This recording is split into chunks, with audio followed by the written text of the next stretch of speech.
Won't be a moment. So she nodded, leaving us. I scowled at his impolite bluntness. If he wanted to make this a habit, he would have to learn some manners. You have never had alcohol much, have you? Darius would not let me. I pursed my lips. His eyebrows furrowed.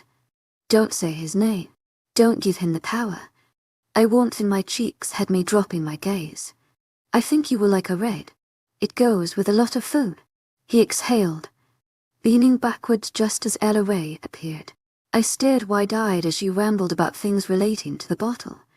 Osra watching her with interest. His large hands took a wine glass from the table, holding it out for her to pour into.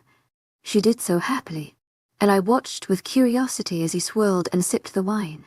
It looked rather unusual, to say the least.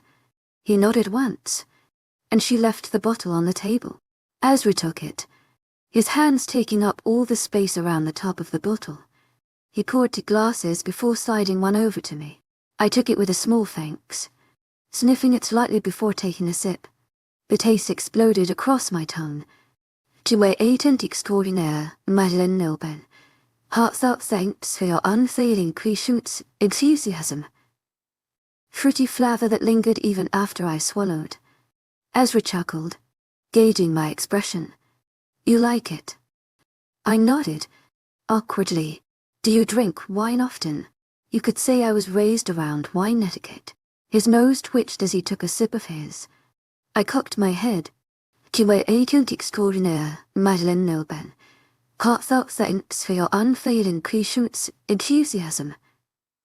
More mysterious questions burning in my mind. But before I could get the chance to ask him any, he was raising the menu to his face. See anything you like?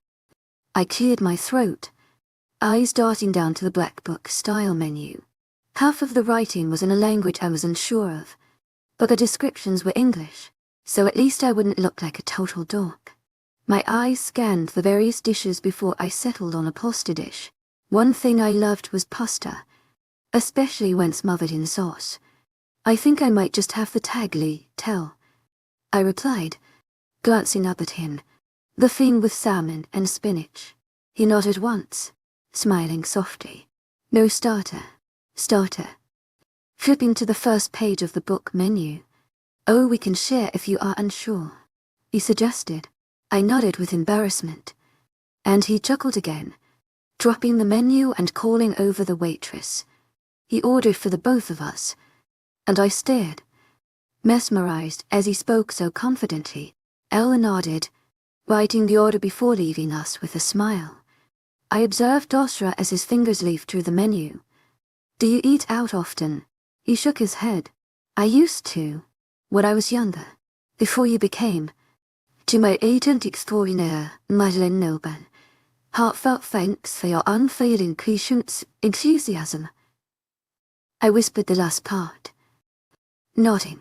Yeah, being boss comes with a lot of responsibility and not a lot of time. That must suck, I muttered. He laughed, alarming me with the sudden noise. I am used to it. I hesitated my next question, glancing at the surrounding patrons with unease. Eve said your father still lives on land. He stiffened, but nodded once. He does. How long have you been in charge? I wondered. Eve said you were young. He licked his lips, studying my face. I wasn't sure what he was looking for, but he furrowed his eyebrows and pursed his lips. About 12 years. I was 21. That's a long time to not go out to eat, I commented. His eyes danced with amusement, a small laugh leaving his lips. He stared down at the table, shaking his head. Ella came back then, a large plate of steaming food in her hands. She set it on the table, pocketing the towel that she used to not burn her hands. Definitely human. A wolf wouldn't even notice they were being burnt. Chicken portobello-esque. She grinned. To my agent extraordinaire, 𝐊𝐤𝐬𝐬, heartfelt thanks for your unfailing patience, enthusiasm. I glanced up from the cheese-sprinkled dish to look at Osra with confusion. Portobello.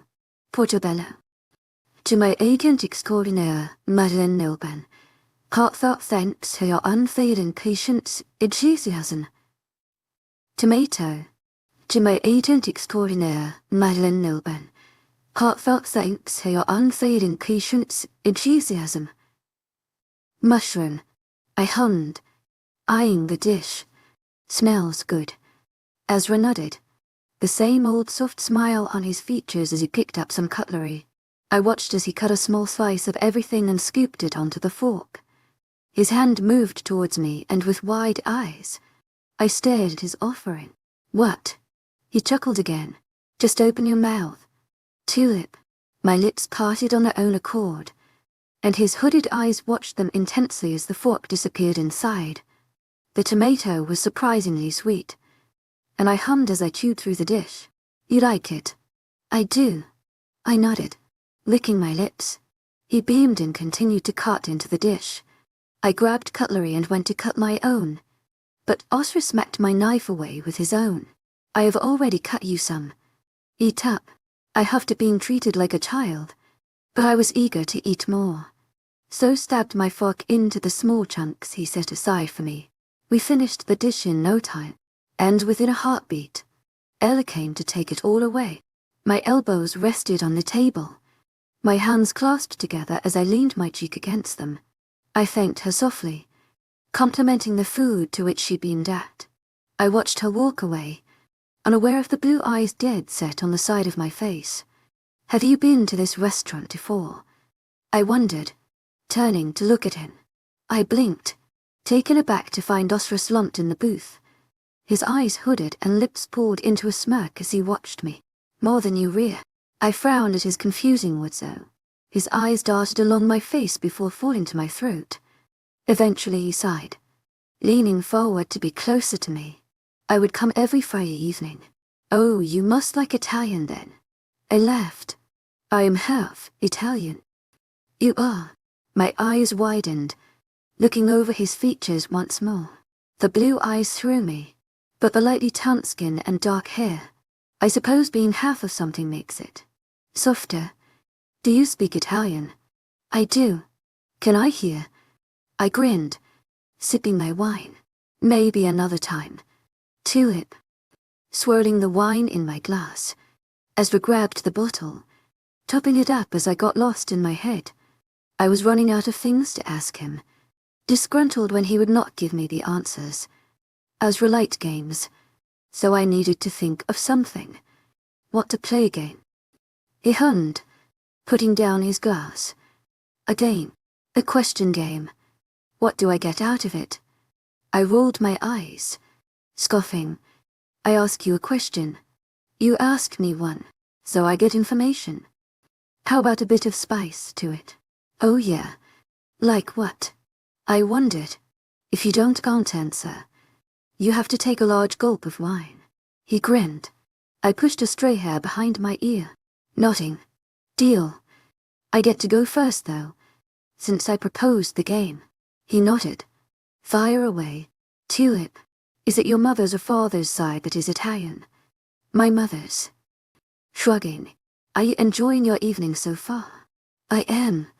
I have never been to such a pleasant restaurant before. So you have been out on a date, but not at alcohol? Oh. One question at a time. To my agent extraordinaire, Madeline Nilben, heartfelt thanks for your unfailing patience, enthusiasm. He grumbled. My turn. Do you have any siblings? His jaw tensed, his shoulders stiffening at the topic. Yes, one-worded answers are no fun. I pointed out. I have a brother. So, the guy in the store was right, he did have a brother. An estranged one. 𝐊𝐲 appeared rather upset with the question. Do you miss your sister? I inhaled sharply, staring down at my glass of wine. To be honest, I don't think of her as much as I should do, and it makes me feel guilty. I do not know how she's being treated back home. My mother. His hand reached out to cup the back of my own. I get it. 𝐊𝐲 returned then, to large dishes in her hand. In her right was a wide white bowl that she set down in front of me, and in her left was some kind of slate-looking dish. 𝐊𝐲 thanked her, grabbing the clean cutlery and passing me my own. I gazed down at my dish with hunger. The creamy sauce and vegetables looked delicious. I have only had salmon once, and that was a few weeks ago when it was a one-off for dinner. Glancing up at 𝐊𝐲, I found he had a large piece of meat with what looked like fries and various vegetables in a pot of sauce. I spotted corn cob and asparagus on there, but I was so distracted by the juicy meat to look further. Is that even cooked? I blurted. He laughed, shaking his head. It is what they call rare, so yes. I blinked, staring at the oozing meat as he cut into it. I have never seen a steak so large. They rarely cook them. It is a special request. So, you have ties to this restaurant in more ways than a weekly visit. To my agent extraordinaire, Madeline Nilben, heartfelt thanks for your unfailing patience, enthusiasm. I questioned. He stiffened, his jaw pausing on devouring his meat. You could say that. Now eat. I'm just trying to understand you. I muttered, picking up my fork. He was still tense from across the table. And eventually he sighed, nudging my calf with his foot. I apologize. Tulip, I am not used to revealing my thoughts. I forced a smile, shrugging. I get it. His eyebrows remained furrowed, but I became too distracted with my dish to even care. As soon as the creamy sauce hit my tongue, I was a goner. A small moan of delight left my throat, and I was quick to dive back in for more. The table felt quiet as I ate, unaware of how quickly I was going through my dish until I realized I was almost done, enjoying it. Tulip, 𝐊𝐲 mused. I blinked, glancing up at 𝐊𝐲, who was lazily chewing on a fry. A sudden embarrassment coated me in shame, my mind becoming fixated on what I must have looked like when I was scoffing half of my pasta in 1 second. Too much, I admitted, shaking his head. Good, but I've asked a question. Now it's your turn. My mind whirled, the heaviness in my heart lifting as he offered to continue playing my game. I took a quick gulp of wine before clearing my throat, ready for round 2. Before you lost all of your time to being. I drifted and he nodded. What did you like to do other than visit Italian restaurants? He snorted. A lot more. I cocked my head, chewing a piece of pasta and hoping he got a message. Short answers were not good enough. I'd export. 𝐊𝐢𝐳𝐸𝐻𝐿 Heartfelt thanks for your unfailing patience, enthusiasm. I enjoyed going on prey hunts, or just for a run. I have always been active. I only slowed down the past 10 years when more fell on my shoulders. I nodded sympathetically. Maybe we could go for a run one night. You run? I scowled, throwing my napkin at him. 𝐊𝐢𝐳𝐸𝐻𝐿 Heartfelt thanks for your unfailing patience, enthusiasm. He laughed, shaking his head. Your turn. Tube, why do you like swimming so much? I swallowed my food, smiling. 𝐊𝐢𝐳𝐸𝐻𝐿 Heartfelt thanks for your unfailing patience, enthusiasm. My dad used to take me swimming every weekend. He called me a fish out of water. His eyes softened at the sound of my laughter. He seems like a good man. 𝐊𝐢𝐳𝐸𝐻𝐿 Heartfelt thanks for your unfailing patience, enthusiasm. I nodded, staring down at my nearly empty dish. What about you? Did you ever do anything with your dad? Your none. His eyes darkened again, the same old closed-off expression coating his features. I winced at the low grunt he gave me an answer, resorting to taking a large gulp of wine again. Ezra copied, glancing at the pictures that lined the wall beside us. I followed his gaze, unsure of what to say next. There were old newspaper clippings and pictures of old staff members on here, copies of certificates and news articles. I smiled as I looked over them all, most of them in black and white. It gave some character to the restaurant and gave me something to do other than look at Osra. Glancing at him, I noticed his eyes were still hard, but his lips had pulled down into a frown. It was a change from a moment ago, so I followed his gaze to where he seemed to stare. It was an old newspaper article, the title marveling about a grand new menu courtesy of Serena's Enith. My chest constricted as I gazed at the photo beside the article. It was a Polaroid, showcasing a woman with soft brown eyes, dark brown curly hair and soft caramel skin.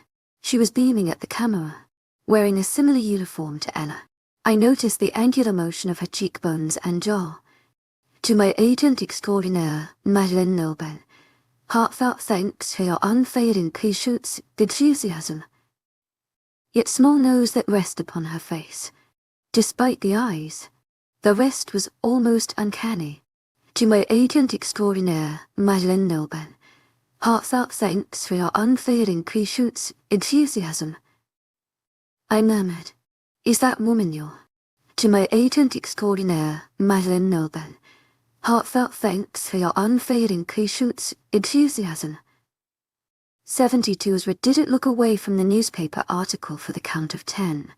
When he did, he let out a long sigh, staring down at his dish. He was always hard to read, but I could see from the furrowing of his brows and small downward curve of his lips that it upset him. That was her, he eventually murmured. I swallowed a mouthful of wine, hoping a little liquid courage could back up my diabolical plan to get to know this man. Was she the chef here? Or Osra's eyes flickered up to me, and I froze under his intense glare. I really hoped he did not aim it at me, but the hammering in my chest traveled up to my ears and caused my breathing to constrict. I felt a headache in my mind, one that tested my privacy as Osra slithered his way inside. He lingered for a moment, never straying his eyes from the prison he held mine under. He sighed again, pulling out of my mind so quickly I felt my whole head shatter with relief. My shoulders sagged, a whoosh of breath entering my lungs. I gulped it down, eager to fill myself with the life-preserving gift. She owned the place. She bought it in the 50s. But your mother was a wolf, right? She loved humans. They raised her. She what? I gasped, my eyes widening. Ezra didn't stop, and I eagerly drank in all his words. My mother was an orphan wolf. Her parents perished in the Great War. She was born just before it started. She had an older brother 15 years older than her, but they never made contact. It wasn't until she was with my father did they reconnect, he explained. When the war reached her in Italy, humans found her after a small toddler roaming the streets. They did not know she was a wolf until she shifted, and they forced her to hide it, to keep her instincts at bay. That's awful. How could someone do that to a child? This was over 100 years ago. There was a lot of bad stuff back then. 𝐊𝐢𝐬, he exhaled, running his hand through his hair. They fed her silver, and it stopped her shifting. She had to act like a human, but my mother was a gentle soul, and she did not hate them for it. She was used to it, I guess. A twinge in my heart had me feeling empathetic toward her, knowing how easy it was to fall into someone else's twisted game. How did she come to owning a restaurant? I wondered. But it didn't reach at his eyes, it was almost mocking. When my grandparents got questioned about her lack of aging, they moved.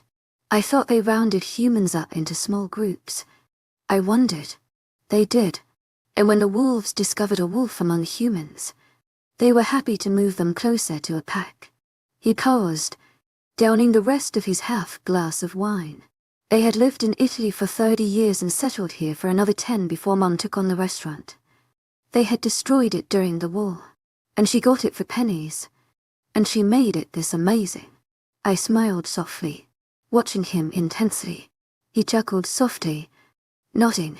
She did. It took her 5 years to get it up to standard.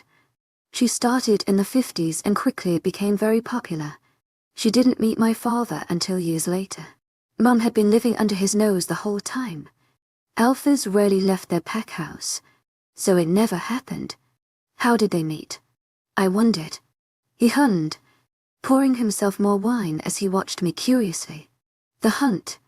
𝐊𝐢𝐬𝐷𝐞𝐝 𝐬𝐻𝐿𝐬 Heartfelt thanks for your unfailing patience, enthusiasm. My eyes widened. He caught her. His wolf brought him out this way. Everyone stayed home during the hunt, but that night she had been out too late, and he found her scent. He tried to take her home right then and then, but she didn't understand. She was a wolf raised by humans, with little to no instinct. She didn't know what the mate bond was. Like me, I mused. What did they do? My father is a harsh man, so he did what any angry male did. He stormed into the house and demanded to know why her wolf was subdued. Chuckling, her parents were in their 80s, withered and oblivious. My mother took care of them as any doting daughter did, and my father didn't like that. So, they made an agreement. Once they died, she moved in with him. That's a terrible deal. I gasped. They died the next winter. He didn't have to wait that long. Sipping his wine. After a lot of predicaments and wagering for a few years, my mother kept the restaurant, but people were already questioning her humanity. I nodded, thinking it over. Is your brother still around? No, he was quick to shoot me down. I leaned back, sealing my lips tight as I nodded, sliding around the booth to sit right beside me. I could feel the heat in it from him, the firm press of his thigh against my bare one. It did something to me, a shooting fiery warmth that flooded my veins and lit up my mind. His scent drifted into my nose, the hint of sandalwood and nature saturating in my lungs. My body unconsciously relaxed, pressing further into his side. His arm came around me, hand planted firmly on the booth as he leaned into me, his lips a breath away from my ear. You have learnt a lot about me tonight. 𝐊𝐢𝐬, now it's my turn. Goosebumps rose on my flesh, and I repressed the shudder that wanted to shake my very core. Yes, what? What do you want to know? I murmured. I could feel him smirk, his nose running along the length of my ear. My mind buzzed, my skin be blind with goosebumps as my body melted into him. I want to know. What do you want for dessert? My breath hitched, burning hot annoyance filling my mind. I grunted, pushing him away with irritation. He was playing with me, teasing me to change the subject, and I fell for it. Again, 𝐊𝐲 was chuckling as he righted himself, giving me more space, but remaining beside me. His thigh still touched mine, and despite his annoying self, I enjoyed the feeling of him against me. It was weird. I never liked it when Darius left lingering possessive claims on me, but with 𝐊𝐲, it felt different. It sent my stomach into a bubbling, nervous mess and my heart into a frantic frenzy. Well, Tulip, 𝐊𝐲 wondered. I don't know. I would have to see the menu. Of course you would. He hummed. He caught the eye of Ella, and with a small nod, she came bustling over. She smiled, speaking politely as she took our dirty plates away. She came back not a minute later with the dessert menu and another bottle of wine. 𝐊𝐲 was keen to take it from her, filling up both of our glasses before holding his toward me. To my agent extraordinaire, Madeline Noban, heartfelt thanks for your unfailing patience, enthusiasm. To what? Getting to know each other. That fluttering feeling in my stomach came back with even more intensity, so I raised my glass, meeting those gorgeous blue eyes and clinking our glasses together. To getting to know each other. I agreed, sipping the wine. We kept eye contact until I had to look away as a blush overwhelmed me. I have never felt this way about a person before. Maybe it was the wine talking, or the low lights and opening of memories, but 𝐊𝐲 made me feel all mushy. Ella returned, interrupting my blush, and asked us for our order. So what would you like? 𝐊𝐲 wondered, cocking his head. I ran my eyes down the menu before choosing the most delicious-sounding one. Pancake. He laughed lightly, ordering 2 of the chocolate and cream pancakes. Ella beamed and both our menus away. Once she left, 𝐊𝐲's eyes were right back on me, and I licked my yin down the smoothness of his cheekbones. Anything else you wish to ask me, Tulip? Or are you all done for questions? I can see it in your eyes that you aren't. My nose scrunched. I am not that readable. I have learnt your quirks, Tulip. I am an excellent observer. I rolled my eyes, trying to hide how that made me feel. I think wine definitely was making me feel all soppy because this man could say nothing wrong right now. You used to come here every week. I wondered. With your dad? He shook his head. Just my mum. How come? He was an alpha. He had better things to do than spend time like that with us. 𝐊𝐲 shrugged his shoulders. It appalled me, even more so at his nonchalance. To accept that as an excuse. His eyes scanned my upset face, a confused frown taking over. What is it? He wondered. He never spent quality time with you. Your family. We would hunt and he would teach us about being alpha. That's not family time. That's work. I shook my head. He huffed. That is my father. I nodded, understanding he didn't want to go further on the subject. So what changed? Why did you stop coming? Grimacing. My brother is 7 years older than me. We are born wolf, but do not shift until puberty. I remember the annoyance my father held when he did not have the alpha gene. Is that not decided at birth? First-born wolves may have the gene naturally, but it is uncertain until they shift. A lot can change from creation to shift age. How old was he? He was 13. About average for a wolf, but too slow for an alpha. He shook his head. My father wasn't happy, and practically abandoned my brother and focused on me. I was with him more than ever. A 6-year-old learning about his duties. It was ridiculous. I remember not truly understanding why, but my brother was upset. What happened? When I shifted into an alpha wolf earlier than him, he left. Did he not come back, even when she died? I wondered. And that is enough. He huffed. I recoiled, dropping my gaze back to the table. 𝐊𝐲 sighed, fingers moving to cut my chin and raise my face to meet his eyes. I stubbornly chewed on my lip, keeping silent. I'm sorry. It is just hard for me to open up about it. It isn't the smoothest family background. Join the club, I whispered. A hearted smirk graced his lips with a huff of laughter. To peas in a pod. Hey, I smiled softly in agreement. my eyes fluttering to gaze at his lips. He watched me curiously, but then his eyes drifted to over my shoulder and his whole body stiffened. They narrowed, lips losing the soft smile as he released my face and straightened his back. "What is it?" I wondered, about to turn around. His hand moved to my knee, keeping me firmly facing him. "Stay." His voice was hard. A warning, and I took it seriously. I stayed quiet and small as his nostrils flared. It was weird. I could feel his anger despite the lack of mating. It was like a nausea, one that had my heart picking up pace. "Well, if it isn't little 𝐿𝐲𝐳, someone chortled. "Not so little now, are you? To my agent extraordinaire, Madeline Nilban, heartfelt thanks for your unfailing patience, enthusiasm." 73. Ezra growled, his fingers tightening on my thighs. He glared at the males before us. "What are you doing here?" The owner of the voice snorted.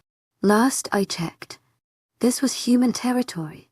Yes, it may be so, but I am Continental Alpha now, so it is my land." 𝐿𝐲𝐳 snarled. I heard a few gulps come from customers and heard a small apology come from Ella as she slid in beside me and placed my pancakes down. Her worried eyes caught my frightened gaze, flickering up to the towering men surrounding our table. I still refused to look, taking 𝐿𝐲𝐳's caution to heart. "Is there a problem here?" Ella asked, crossing her arms. No problem here. Human." The male 𝐷. Ellis coughed. "Derogatory terms are not welcome in this establishment. If you cannot keep civil, I will have no choice but to escort you out." I could almost imagine the look she must get from the men and internally cringed in pity for her. "I understand. To my agent extraordinaire, Madeline Nilban, heartfelt thanks for your unfailing patience, enthusiasm." Another spoke. "I will keep him in check." She tucked 𝐷. "You better." I heard the disappearance of her footsteps, but kept my gaze on my melting ice cream. Once she was gone, 𝐿𝐲𝐳's knee knocked back into mine, causing my eyes to flicker to his face. It was a hard mask as he set his heavy gaze on whoever's shadows surrounded our table. "You need to leave," he warned them. "Why is that?" "Afraid we will scare your little pet," the man teased. I winced, dropping my eyes, 𝐿𝐲𝐳's throat. His jaw was tense, muscles working beneath his skin as he clenched it to calm down. "I own this place. I have the right to kick you out. You haven't visited here in years." The lead male scoffed. "I make my deals in here. It's a fancy place. No one even realizes. Deals. You should be careful who you mess with." "Theo," 𝐿𝐲𝐳 snapped. "Please, you. The man. Theo. I am surprised you even got the Continental Alpha spot after your father went batshit crazy and tore down your original pack." "Original pack? Leave."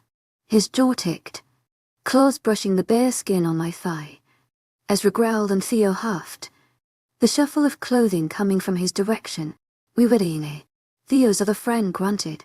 "Let's not start anything." "Theo." But he never introduced us to his pet. Theo fell wind. "Didn't know you were into humans." "To my agent extraordinaire, Madeline Nilban, heartfelt thanks for your unfailing patience, enthusiasm." "Isn't that the whole reason you lost your parents?" Ezra shot up from his seat, causing me to lose my composure as his claws dug into my flesh. My head shot down to watch as blood trickled from a barely felt wound. Wow, his claws were damn sharp, my head fuzzy with wine. I turned to find what the commotion was. My eyes immediately locked onto a medium-sized male, one who I guessed was Wolfgang by the conversation. Ezra didn't like him, so I knew to keep myself guarded.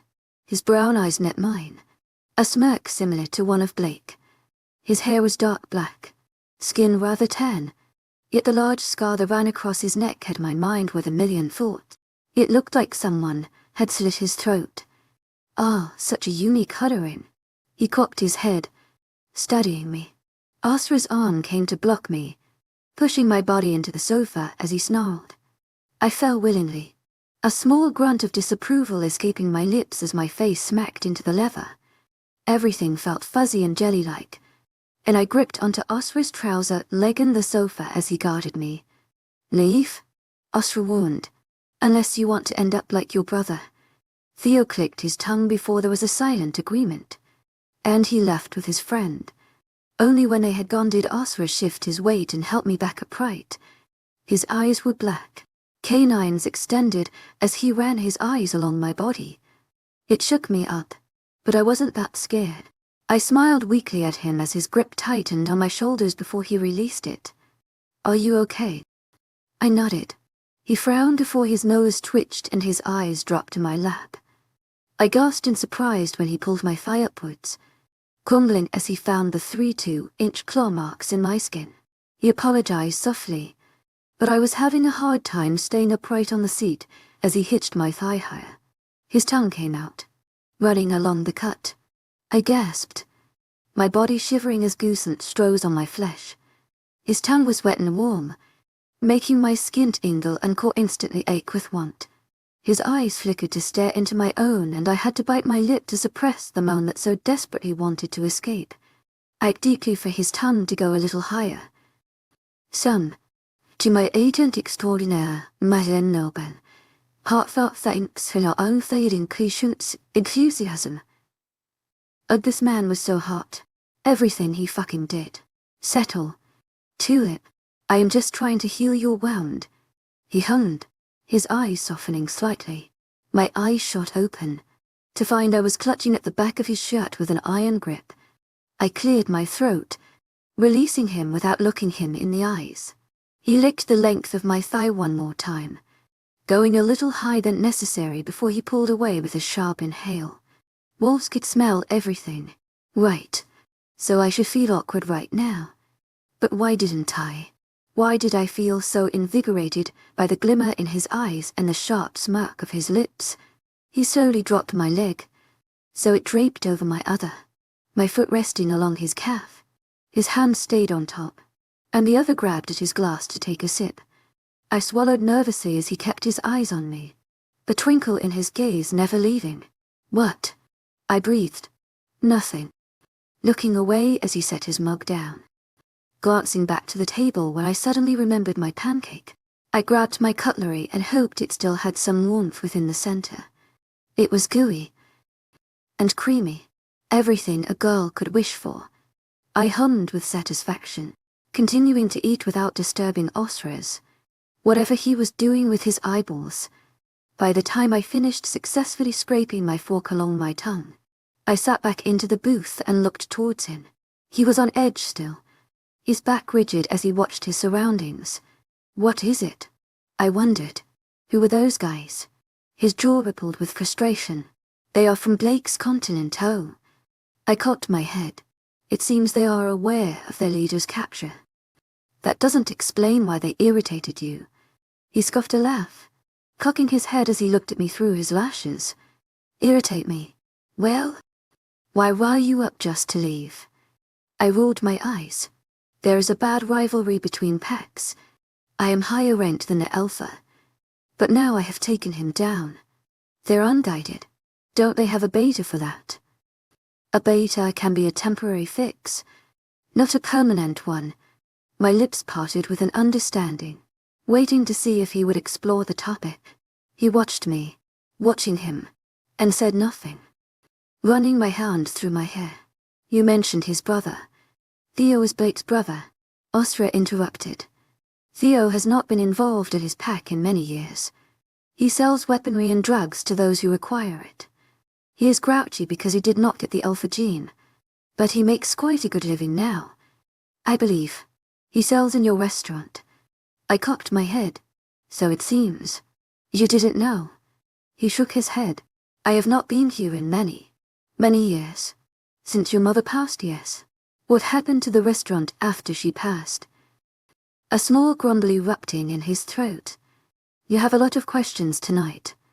I grinned, unaffected, just trying to understand you, Mr. Wolf. He caught a brow. You wish. Grabbing my wine. He chuckled before exhaling loudly, his head falling back against the booth. My eyes ran along the length of his jaw. watching the ripple of his Adam's apple as he swallowed back a laugh. 𝐿𝐤𝐻𝐿𝐬, heartfelt thanks for your unfailing patience, enthusiasm. Cursed. Father wanted nothing to do with it, but we found a legal document stating that it goes to me or my brother. And I continued to watch his exposed throat. Neither of us wanted it, so I gave her business partner the reins. Business partner. I wondered. Human. I can smell her. She's here tonight. I am surprised she has not come out yet. He hummed, dropping his head. His hand moved from my thigh to wrap around my back, hand resting on my lower hip. His face moved to breathe in my scent, my hair blowing with his heavy breath. Everything okay over here? I jumped slightly at Hella's voice, a blush coating my face at interruption. She was grinning, eyes flashing to 𝐿𝐤, who was still half nuzzled into my neck. I felt him cock his head, looking toward Ella. Why yes, it was great. Thank you. I nodded, with a grin. She took the empty dishes and left when nothing else was requested. My chest heaved for breath, shaky hands resting in my lap. 𝐊𝐲 chuckled, pulling away slightly. I was correct. About. I do affect you. I scowled, nudging him with my elbow. That's just the wine. Drunken thoughts are happy thoughts, he suggested, winking as his face was centimeters from my own. I flushed, my breath becoming shaky. I couldn't tell him how much I wished for his hands to wander, for his tongue to touch my skin again, for his mouth.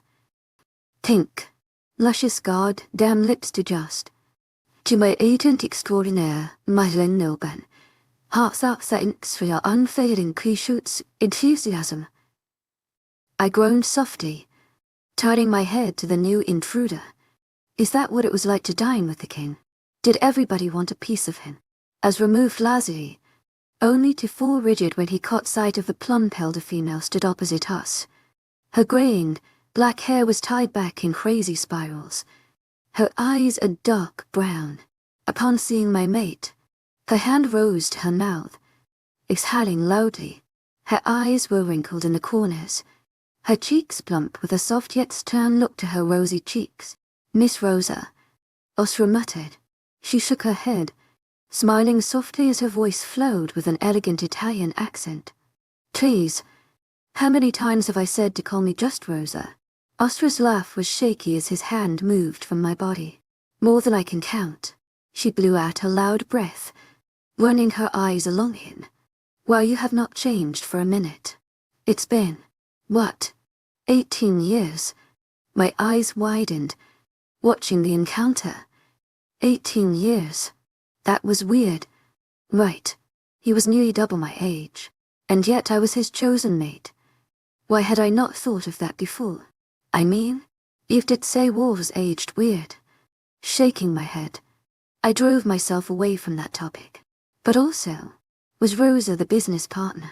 Why did I expect a youthful, glowing werewolf? She was so human, so full of breath and a well-lived life. I loved it. About that, 𝐿𝐲 nodded, smiling sadly. Rosa's brown eyes flickered to me. And you brought a date.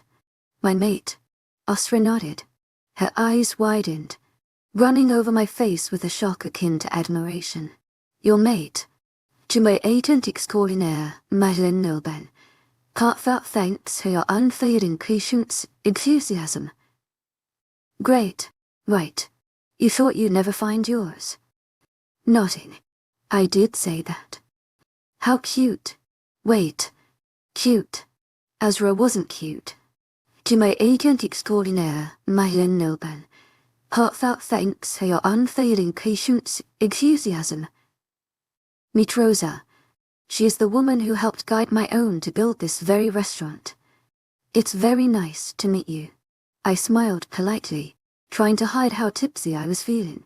She grinned, shaking her head. Pleasure is all mine. 𝐿𝐲's mate. Wow, that is the end of. I felt 𝐿𝐲 shrug from beside me and cast my eyes away. I felt tense at her question. 𝐸𝐤𝐬 is human. 𝐊𝐤𝐻𝐿𝐬, 𝐿𝐿𝐬𝐩𝐭𝐢𝐨𝐷𝐞𝐝𝐻𝑒𝐿𝐬. She doesn't feel the bond, 𝐲𝐿𝐬 explained. Rose's smile broadened, the older woman's face about to crack. Even better, keeping him on his toes, hey. I blushed at the Italian woman's teasing, shrugging my shoulders. Good. That is just what the boy needs. Ezra grunted. I am no boy. 𝐊𝐢𝐳𝐳 𝐊𝐢𝐳𝐬𝐻𝐳 𝐂𝐵𝐬𝐻𝐳. She tucked crossing her arms. I helped your mother raise you when I did not have my own children, so the least you can do is to entertain the idea, boy. He grumbled, dropping his gaze. I found it amusing, watching the alpha male be told off by an all-human lady. A small giggle escaped me and his knee moved to nudge me in return. I am glad to see you back. Rose changed the topic. There's a lot of riff-raff in here. As of late, they are peaceful, but I dislike their presence.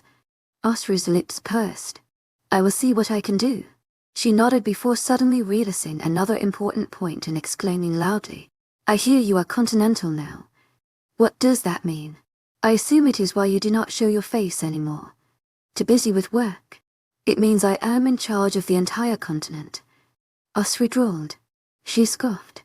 Don't make me out to be dumb. I may be in my 80s, But I will have you in a timeout. Ezra grinned wickedly at her, but she did not drop her glare.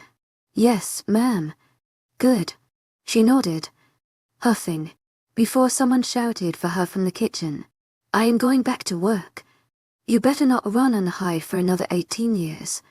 Boy, you have my word. 𝐊𝐢𝐳𝐳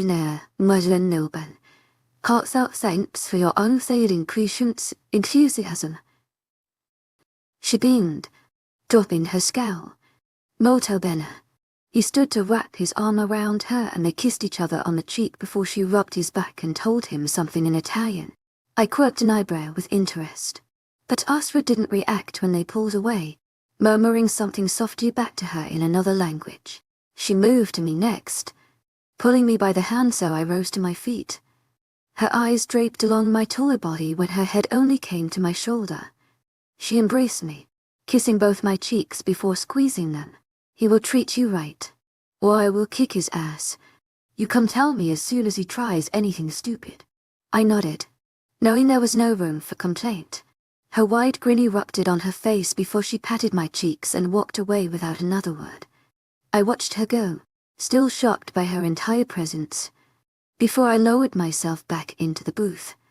I glanced at 𝐲𝐬, finding him downing the rest of his wine as he ran his hand down the front of his shirt. He was smiling to himself, shaking his head as he got lost in his own thoughts for a moment. He seemed so much more attractive when he was like this, and maybe it was the wine talking, but I would not complain if those lips met mine just one more time. I admired him, the way his eyes lightened, and his lips curved, how his shoulders relaxed when he seemed more at ease having the brief conversation with Rosa.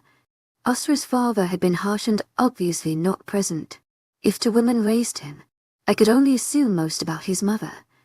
But if that was his mother's best friend, I wondered what his mother was like. Was she as quirky and demanding, or was she soft-hearted and gentle? I sneaked a glance at him from over the rim of my glass and found him watching me with a small smile and a soft expression. Definitely gentle. 70 for shall we go? 𝐲𝐬's voice pulled me from my trance. I smiled bashfully, nodding and shifting to the end of the booth. Ezra up before I was, his hand outstretched toward me. I gently placed my smaller hand within his, feeling the warm, soft skin of his palm. His fingers wrapped around me, calling me to stand. He didn't let go, even as we began to walk to the bar.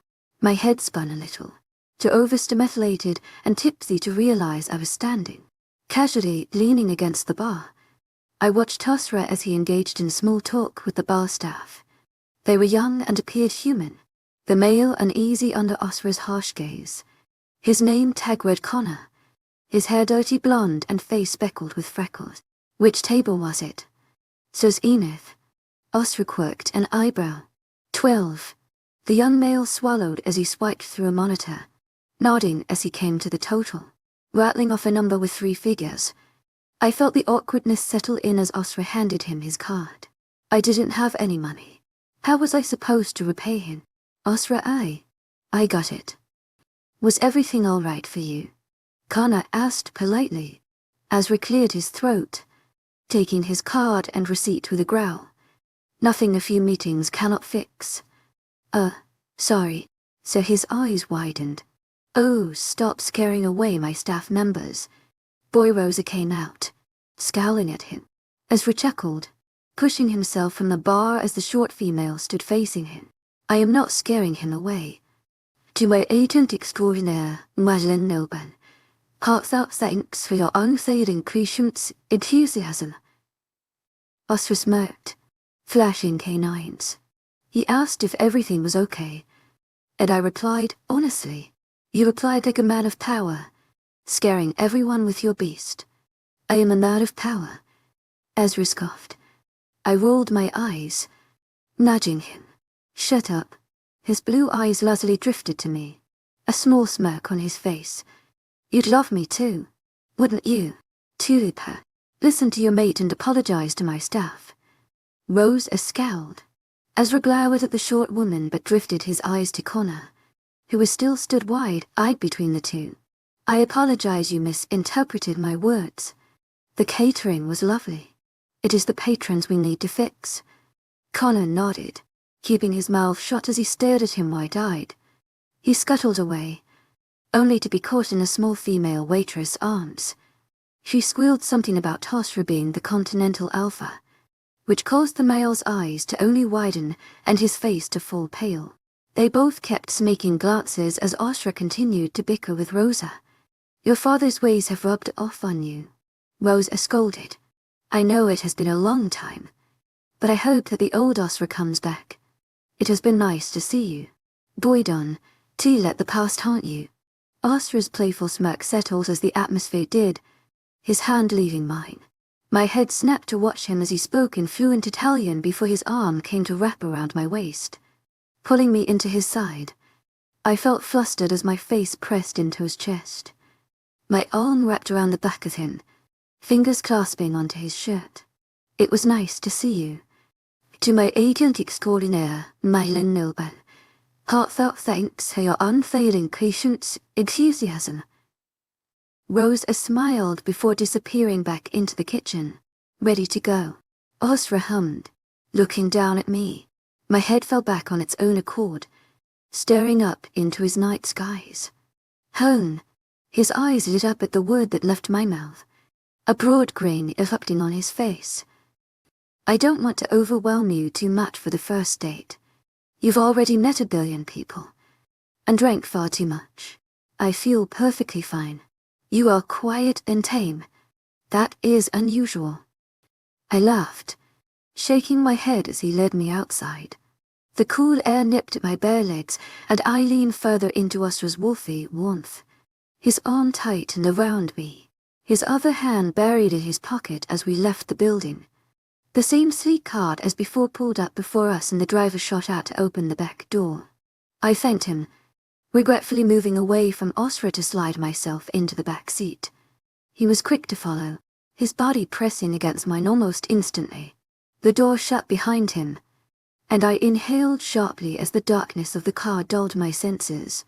There was a divider between us and the driver. I could hardly see through it and make out the outline of the driver's chair as he sat in the front. Osra's body pressed against mine with no space for air. My body hummed, my entire side sizzling with the contact. His breath smelt of wine as he spoke. Did you enjoy your evening? Nodded. I did. I got to know him a little more, and that meant more to me than a god, given marital status. To my agent extraordinaire, 𝐊𝐤𝐬𝐬𝐬𝐿, heartfelt thanks for your unfailing patience, enthusiasm. Out of 10. I quirked an eyebrow. Nodding. Out of 10. Come on 8. Only an 8. I'm reserving top spot. Nothing has quite made it there yet.